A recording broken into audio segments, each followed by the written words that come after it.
मान्यवर, अनुच्छेद 81(2)(b) उसको भी कोई बदलाव के बगैर हम कह रहे हैं, इसका जिक्र मैं बाद में करूंगा।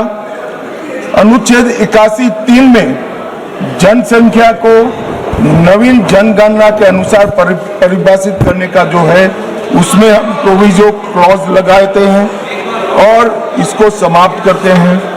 इसके साथ 170A जो राज्य विधानसभाओं की न्यूनतम और अधिकतम सीटों को निर्धारित करता है, उसको जस का तस रखते हैं।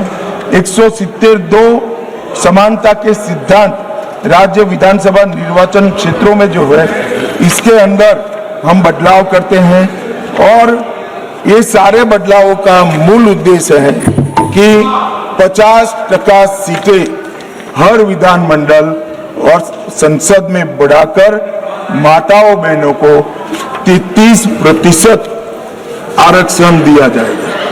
मान्यवर, मैं अभी बताया कि 2023 में सर्वसम्मति से ये बिल पारित हुआ है, मगर आज किंतु परंतु अगर मगर से कांग्रेस पार्टी पीछे हो रही है। मान्यवर, इसके मुझे दो ही कारण दिख रहे हैं कि ये बिल नरेंद्र मोदी जी ला रहे हैं। अगर ये महिला आरक्षण होता है तो देश की माताओं बहनों में मोदी जी को यश मिला। मान्यवर, मोदी जी ने बड़ा हृदय कर एडवर्टाइज देकर उनको यश देने का कह दिया, फिर भी ये नहीं मानते हैं। मान्यवर, उनको लगता है कि महिलाएं ज्यादा मोदी जी को वोट देती हैं, उनको क्यों भला रिजर्वेशन दे। तो मैं बताता हूं कि आप रोक नहीं। आज ये 23 में इस सदन में से देश की महिलाओं को जो वादा किया था 23 में 33% आरक्षण का, irrespective of party, irrespective of member, पूरे सदन ने वादा किया था, इससे पीछे हट रहे। मान्यवर, ये पहली बार नहीं हो रहा है, ये साहबानों में भी पीछे हट गए, ट्रिपल तलाक में भी पीछे, और अब तक जितनी बार महिला आरक्षण आया वो पीछे हटे।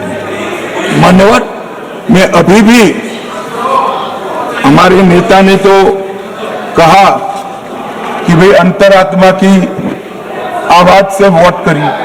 ये अंतरात्मा की आवाज का नारा नरेंद्र मोदी जी का नहीं है, इंदिरा गांधी जी का है।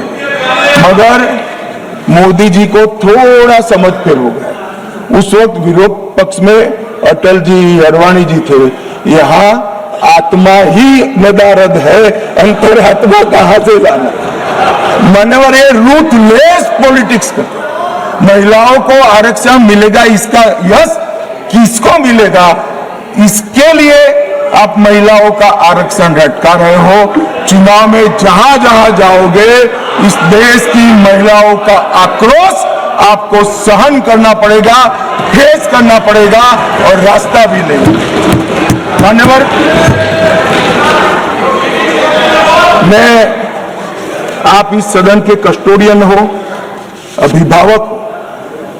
मैं टीवी पर विपक्ष के नेता का भाषण सुन रहा था।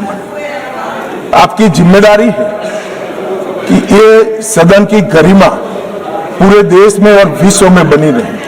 मान्यवर, ये जो भाषा है सदन की मर्यादा तोड़ने वाली, आप क्या भाषा उपयोग, कायर है, आप सरेंडर कर रहे हो, आप मुझसे डरते हो, अपशब्दों का प्रयोग होता है, असंसदीय शब्दों की भरमार लग जाती है। सदन में कोई आंख मारता है, कोई मुस्कुराकर बैठता है। मान्यवर, सदन के रास्ते पर चाय पकौड़े खाते हैं। सदन के रास्ते किस प्रकार का विपक्ष के नेता का बिहेवियर, किस प्रकार की भाषा है, क्या वो समझते हैं कि ये भाषा को देश नहीं सुन रहा है? ये भाषा को देश सुन रहा है।